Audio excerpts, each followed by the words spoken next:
The Entrepreneur's Library, Episode 42. Welcome to the Entrepreneur's Library, the only book-centric podcast that reviews all the top-selling business books and shares authors' perspective firsthand. This is your resource to finding the next great book that will enable you to grow personally and professionally. Welcome your host, Wade Danielson. We have Kevin Short, author of Sell Your Business for an Outrageous Price. Welcome, Kevin, and thank you for joining us on the Entrepreneur's Library. Thank you. It's a pleasure to be here. Will you take just a moment to introduce yourself and tell us just a little bit about you personally? Sure.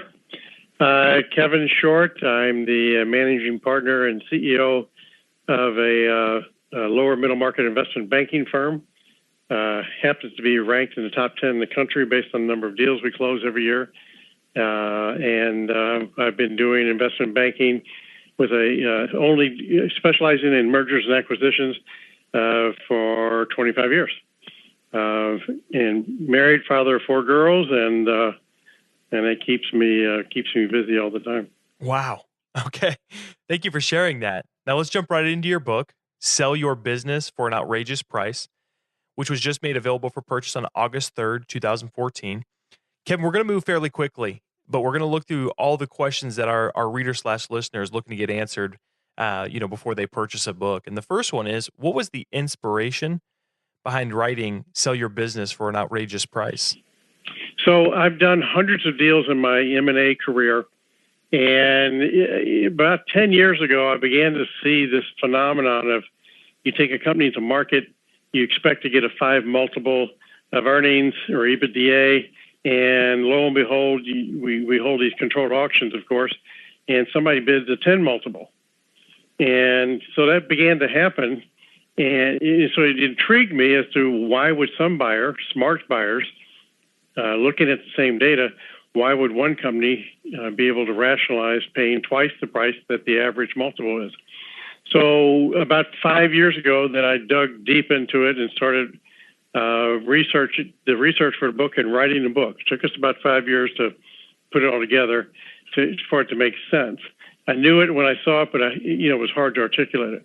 So that was the whole premise, is to dig into the subject of why do some buyers pay twice as much or more for a company, twice as much than the average industry multiple. A, so why do they do that? How can they rationalize that? B, what do those buyers look like? C, what do we do to prepare a company so that they are a candidate for an outrageous price? So those were the reasons why I got into it, because it was happening sometimes by accident, getting these outrageous multiples. I wanted to put more science around it, more thought around it, as to how do we cause this to happen. So you've alluded to the next question a little bit, but maybe you can expand. What makes your book different from others regarding the same topic? Well, we have the enviable position that we're first to market. Nobody else in our research, or my publisher, Amicom Publishing, nobody to our knowledge has written a book about how to get an outrageous price like this. Lots of M&A books, lots of books about how to sell your company, but nothing out there with the recipe, in effect, of how to prepare yourself to see if you can get more than twice the average. So, and who is your book? Who would you say your book is geared towards? Is this towards the small business, the mid-size, the large enterprise? It's definitely on the smaller end. I would say the candidates for what we're talking about here are, as a rule, going to be $10 to $100 million in revenues. Okay, perfect. That definitely helps. And how would you suggest the reader engage with your book? Is this a book that they should read from front to back, or is this one that they can jump in and pull resources out as need be? I would probably recommend to read it from start to finish, because it builds. And so what you're going to read are things that intuitively don't make sense to most owners or to their advisors. So that's why I would probably suggest to read it from start to finish, as I lay down the logic and the research and the case studies that I put in the book. If you don't do it in order, I think some of the things may not make sense. Okay, perfect. All right, Kevin. So this is my favorite part of the interview and the most important, and that's really where I'm going to hand off the mic and ask you to share in great depth your book with our audience, which is made up of readers. Perfect. So as I mentioned before, this all came about from the experiences that, in my mind, all investment bankers have, which is why do some deals go big, get an outrageous multiple, and others don't. And so the premises here are there's four pillars to this whole concept. Number one, we start with Michael Porter's theories of competitive advantage and competitive theories. So you need to look at your company objectively, or bring somebody in who knows how to do this, to measure your company to see if you're doing something that a large buyer would experience a significant gain by owning your company, something your company does, or could eliminate a major pain. An example of that would be we had a client that was in the produce processing business, happened to be in the Midwest. We identified there was a major multi-billion-dollar player in that same industry, but the big player only had locations around the perimeter of the United States, had nothing in the central region, and so they had empty trucks deadheading across the Midwest all the time. So we approached them and said, our client covers that territory. We would like to sell, but we're going to want this price tag. And of course, they resisted. And this story is much longer than what I'm summarizing. But basically, they paid an outrageous multiple for our client because they were able to make it up in savings and freight. And so that rationalized them being able to do that. So instead of paying a 4, they paid an 8 for that company, 8 multiple.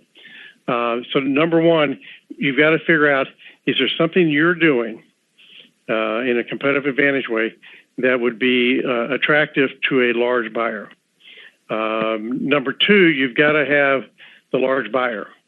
You've got to have a very well qualified large buyer. You cannot get an outrageous price from a private equity group or a financial buyer.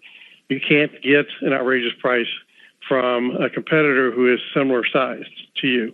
And the reason for that is, at the end of the day, if you want to get 8 times and the average multiple is 4, the buyer has to be big enough that they're going to write that check for your purchase out of petty cash.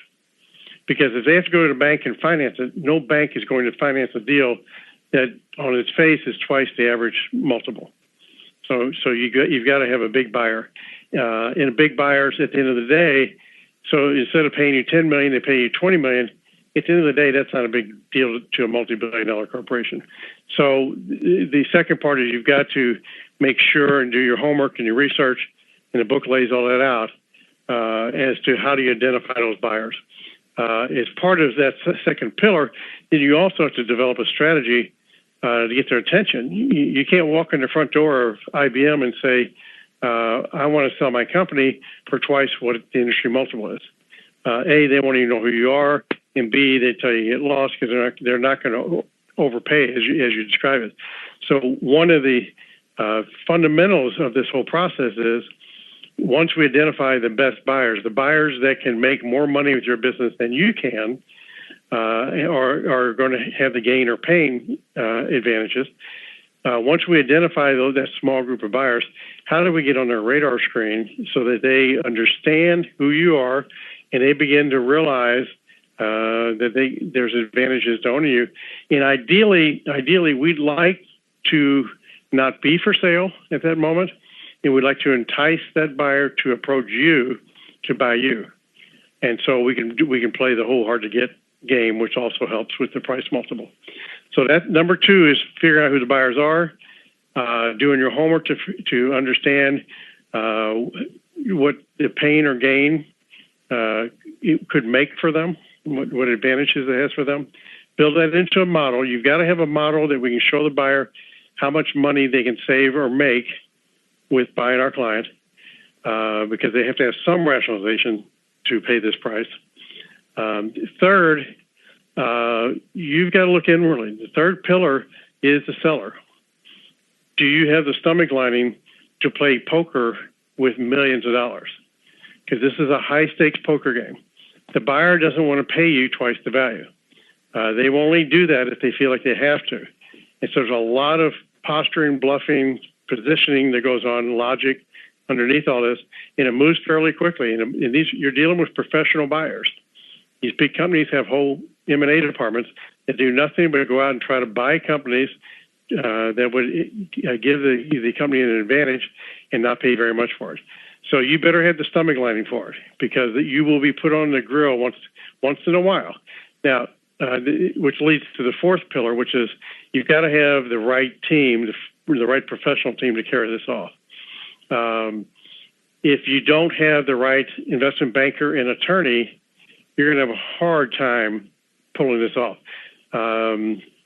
Most investment bankers do not do this. I've not run into anybody that does it as far as prepping these mid-sized companies to get these kind of prices. So they're not really going to understand the whole process. So if they don't buy into it or if they disparage it, then I just move on and find you somebody that does that. Secondly, when you're picking your attorney, you better make sure you've got an attorney who trusts the investment banker and that is okay with going along with this. Because if everybody's not singing from the same hymnal, the buyer's going to realize that. You know, if the investment banker's saying, yeah, you need to pay us an 8 multiple, and here's the reasons, and the buyer's beginning to believe that, but they get a false signal from the attorney like, yeah, isn't this crazy? That guy's out of his mind. You know, if we get a 5, we'll be great. Because attorneys will do that sometimes when they're whispering in the ear of the buyer's attorney. So if the attorney is not on board 100%, then you need to get a different attorney. So that fourth pillar of the professional team is critical. Then when you put them all back together, you've got to have somebody managing that, and that's generally the investment banker who is calling the shots, who's advising you on the pros and cons, who's advising you on the probability that you can get this kind of a price. I've taken on clients that I've told them that the probability of achieving this price point, this outrageous price, is 10%. They say, that's okay, go ahead, and we hit it. So it's generally 10 to 30% is the probability of getting an outrageous price, just because of all the things that are against it. You know, why would anybody pay you twice? Well, we've got to build that case. We've got to convince them of that. So that in a nutshell is what the book is about, is how to identify, how to analyze, how to build a team, how to get the attention of the buyers, and a lot of theory and case studies about how these things evolve over time. And you've got to be very careful and patient as it unfolds. Kevin, it sounds like there's a ton of crucial information within your book. So if the reader could only take away one concept, principle, or action item out of your entire book, what would you want that to be? Probably the focus on the right buyer, making sure that they always have their antenna up about looking for the right buyer that you as the owner believe could make a lot more money with your company. I'll give you an example. This is one of the ways I learned this the hard way. I sold a steel processing center to a roll-up that was going on around the country. And they bid in our auction process, they bid twice what second, third, and fourth place bid. I thought it was a mistake. This is early on before I thought more about this. So we sold the business. I ran into the buyer 6 months later. I was a little concerned he'd be irritated now that he's figured out he paid twice what he had to. And his first question to me was, do you have any other deals like that? We want to buy another one, much to my surprise. And I said, well, tell me what happened. He said, well, we consolidated plants. We got rid of the union. We now sell their products through our worldwide platform. We sell our products down through their platform to their customers. We have made back our entire purchase price in 6 months. So here I am thinking I sold it for an 8 multiple based on the prior year's earnings, and I really sold it for 6 months of earnings that happened under their watch. So they didn't tell us they were going to do all that. Could we have guessed it? I think in hindsight we could have. The good news is we got the price anyway. But I learned from that they didn't care what they had to pay for it because they knew they could make that money back in a very fast period of time. That was an excellent story, and that's awesome. I think there's a lot of business owners out there, kind of mulling that over, wondering, what is the potential for my business? With that being said, so Yeah, I wouldn't write off the potential of getting an outrageous price till you have it pretty well investigated. Because I often talk to owners who don't realize the pain or gain that they could cause for a big company. Kevin, do you have a favorite quote from your book? Either one that you personally wrote and love, or maybe one that you've seen resonate with readers? That's a good question. No, I did nothing. Nothing comes to mind other than, like I said, finding the right buyer. I don't know where I would quote that from, but finding the right buyer is a big part of it. I also talk a lot about don't get sucked in by buyer speak. When buyers are talking to you, they're angling, they're undermining, they're setting you up for a big fall. So we often talk about don't get sucked in by the buyer speak. Kevin, when some of the business owners out there, they receive, in the mail, the letter from a company, I'm assuming it's a brokerage, offering to, help them sell their company. Is there actually any, and you, I'm not sure if you'll know the answer to this question or not, but is there any validity to those in the fact that someone's already researched that company and researched your company and then sent you a letter based on their research, or are they basically blindly sending those out to everyone? It's very rare. First of all, those letters generally come from some form of a business broker with very little research. They're just mass mailing. Our advice is throw them in the trash, and that's generally what most buyers do.